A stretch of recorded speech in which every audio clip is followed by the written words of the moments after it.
Drejtori i opozitës Sali Berisha këmbgul se integrimi i Shqipërisë në Bashkimin Evropian është bllokuar. Sipas tij, procesi është marrë peng nga një organizatë kriminale e lidhur me pushtetin.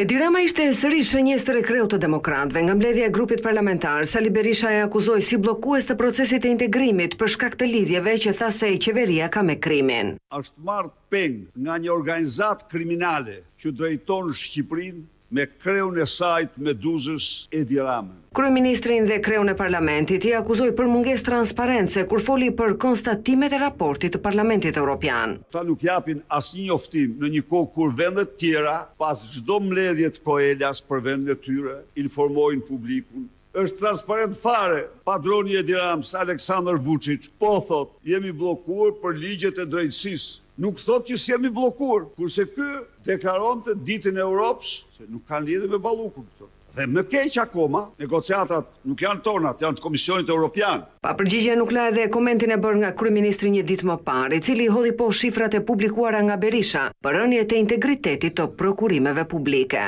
Gënjeshtrën e ka me tapi, po i thahet truri nga droga, e ka shumë të vështirë të orientohet, dhe truri rrudhët nga droga, shan aty në tender. Jo, mor zotë, ja, nuk është e imja kjo, nuk është e PD-s kjo.